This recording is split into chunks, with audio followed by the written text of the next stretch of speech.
자, 오늘 하나님 말씀 출애굽기 37장 말씀 함께 읽어봤습니다. 오늘 본문 내용은 1절부터 16절까지는 정극회와 진설병상 제작과 관련된 이야기들이 나오고 있습니다. 17절부터 29절 마지막 말씀까지는 등대와 분향단 제작과 관련된 이야기죠. 어쨌든 성막과 관련해서 여러 가지 어떤 하나님께 제사드림과 관련된 여러 가지 물품, 또한 여러 가지 기구, 그런 성물들 제작을 지금 오늘도 이렇게 얘기하고 있습니다.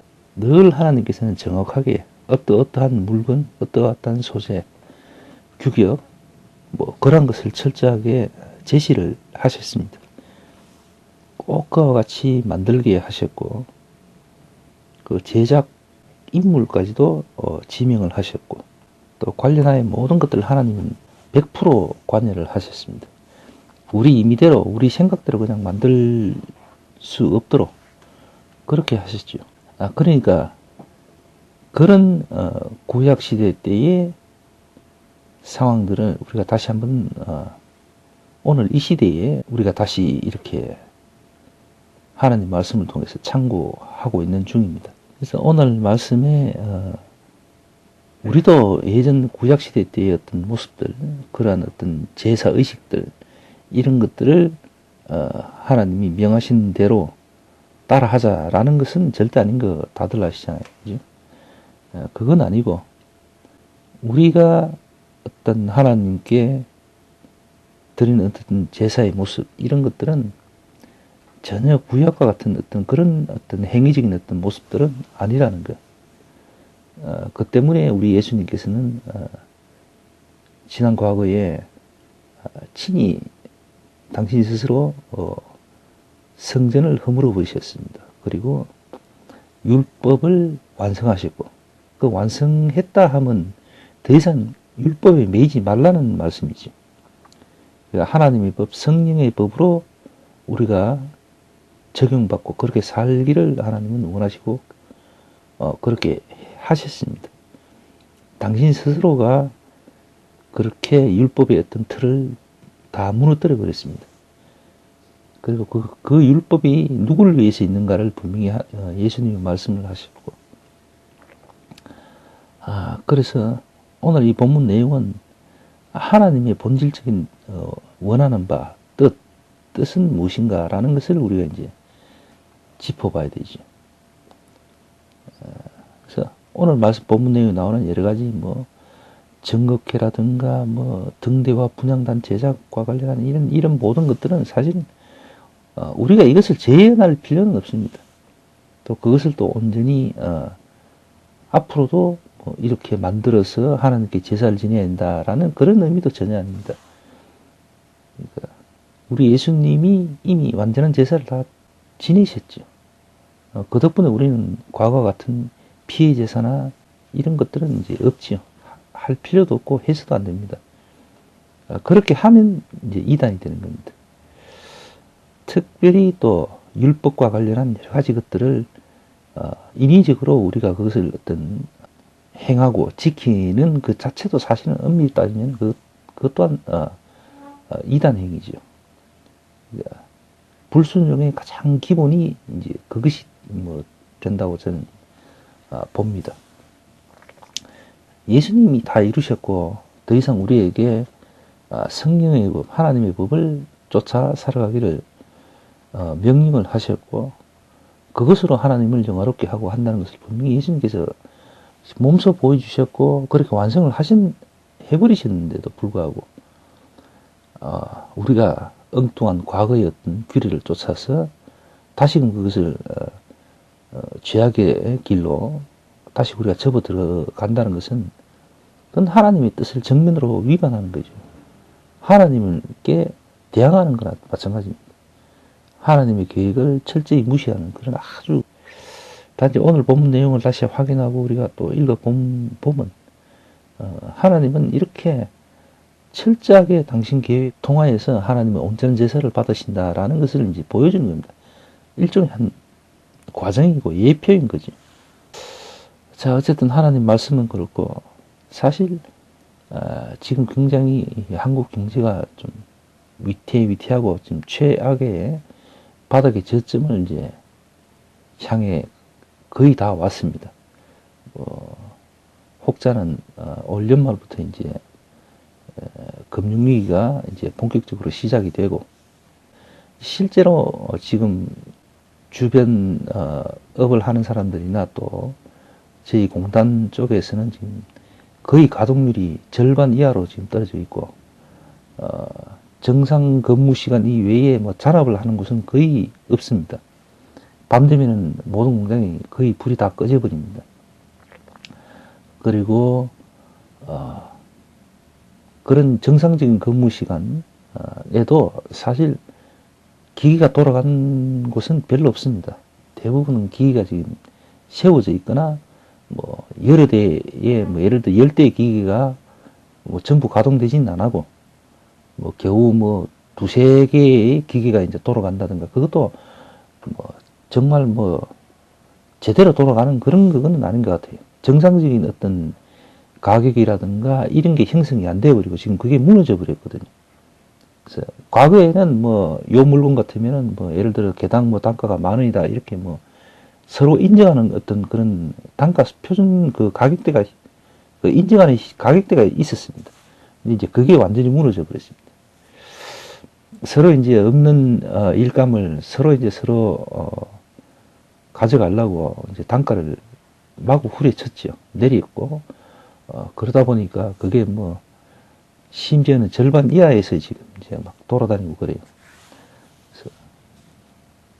그래서 지금 거의 지금 정상적인 어떤 그런 그게 없습니다.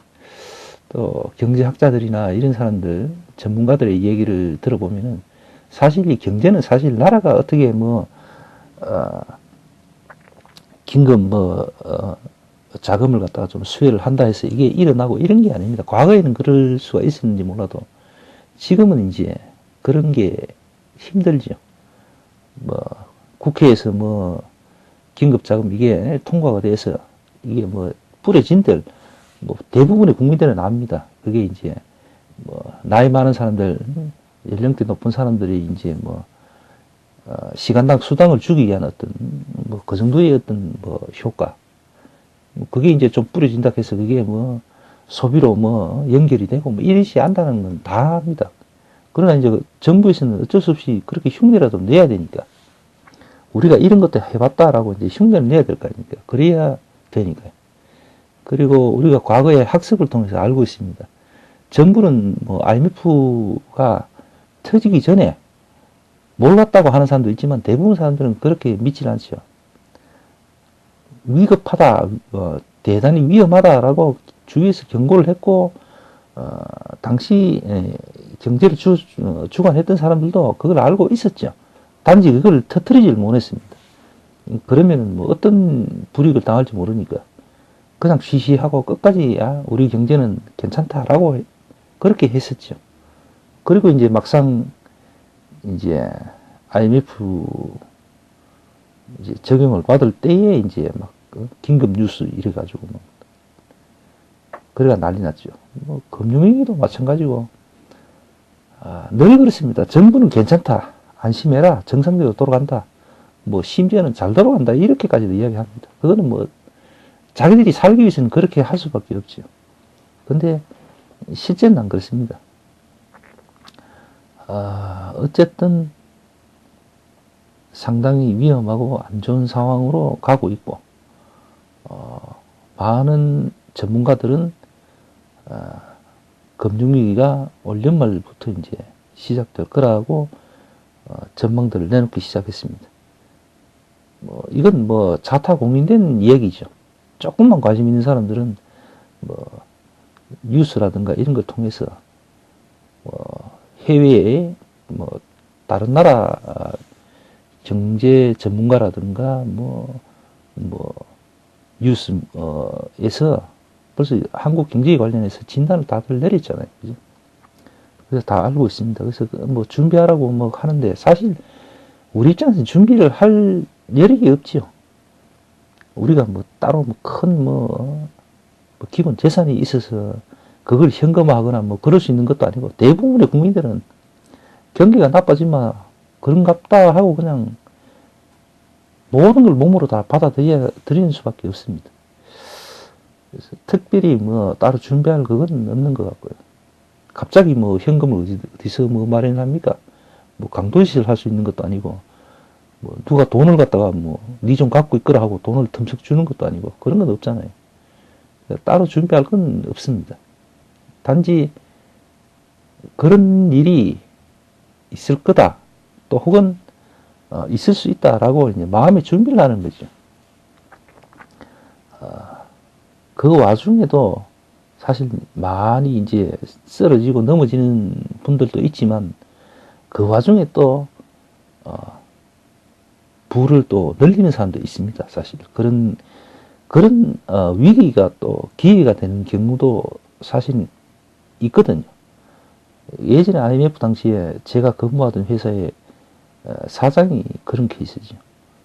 모든 공장들이 다 막 문을 닫고 막 일이 없어가고 헤매고 있는데 그 당시에 제가 다니던 회사는 초경 부품을 생산하는 회사였습니다. 그래서 그 초경 그 원자재를 중국에서 이제 싸게 수입을 할 수가 있는 여건이 되죠.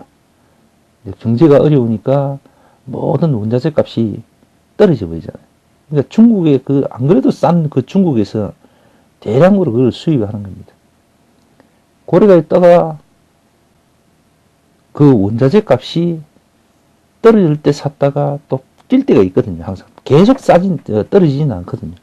뛸 때 되팔고 이런 식으로 막 하더라고. 그래가지고는 사실 우리 현장에서 우리 그 회사에서는 사실 뭐 큰 수익이 없다시피 했거든요. 뭐 부품 생산하고 만들어 봐야 뭐 잘 팔리지도 안 하고 그냥 이제 공장 돌아가는 의미로 이제 회사를 운영이 됐고 그 당시 사장은 중국에서 그 초경 원자재를 수입해서 그걸로 엄청나게 돈을 많이 벌었던 것 같습니다. 공장은 막 그 당시에 몇 개씩 늘리고 그랬으니까요. 계속 막 중국에서 컨테이너로 초경 원자재가 수입되고 그걸 가공해서도 되팔고 막 이래 하는 거. 어쨌든 그렇습니다. 아무리 어려움이 있어도 그 어려움들이 기회가 되는 수가 있거든요. 또 그런 사람들도 있습니다. 그러나 많은 다수의 사람들은 대단히 어려운 상황으로 이제 가겠지요. 근데, 경제란 것이 늘 그런 굴곡이 있습니다. 좋을 때가 있고 나쁠 때가 있고. 그렇게 됨으로 인해서 이 자유민주 시장 경제는 그렇게 됨으로 인해서 순환을 하게 되는 거죠. 또 다른 어떤 형태의 경제 흐름들이 만들어지고 그렇게 순환되고 그렇게 이제 한다고 합니다. 저는 잘 모르겠습니다만 어쨌든 경제 전문가들은 그렇게 얘기를 하더라고요. 그래서 적어도 올해 연말부터 한 3, 4년 정도는 어려운 어떤 시국을 받을 수밖에 없는 그런 여건들이 완벽하게 조성이 되어 있고 그렇게 될 거니까 마음의 준비를 하라. 그렇게 얘기를 하더라고요. 그래서 오늘 하나님 말씀 위에 개인적으로 알고 있고 들은 바를 혹시 이 방송을 듣고 있는 분 계시면은 참고를 하셨으면 하는 바람에서 말씀을 드립니다. 어쨌든 우리의 삶과 우리의 생명 모든 것들은 하나님의 계획 안에 있는 겁니다. 특별히 우리가 어떤 행위를 해서 그 수명을 100년, 200년 연장을 한대. 주님 부르시면 그때는 가야 되잖아요. 또 오래 살아서 좋은 것만은 또 얻는 것 같아요. 제 어머님 이제 87세인데 몸이 좀 많이 안 좋습니다. 여기저기. 그래서 가끔 어머님 생각할 때마다 드는 생각은 우리도 참 답답하고 힘들지만은 본인 당신도 얼마나 답답하고 힘들까라는 생각을 해봅니다. 굳이 오래 살아서 다 좋은 것만은 아니잖아요. 건강하고 말이죠. 참 경제적으로나 모든 여건들이 갖춰지고 그러면 오래 살면 좋겠죠. 물론 병들고 돈 없이 괄시당하면서 한 1000년 살면은 그게 지옥이지요, 그게. 그게 복입니까? 은혜입니까? 그렇잖아요. 너무 오래 살라고 애를 쓰고 할 필요는 없을 것 같아요. 그냥 하나님께서 우리에게 주신 생명, 그냥 주님 뜻 가운데 그냥 산다 이렇게 생각하고 하루하루 그냥 살면 되지 싶습니다. 그게 맞지. 자, 어쨌든 하나님의 은혜가 다들 우리에게 항상 함께 하기를 바라면서 오늘 예배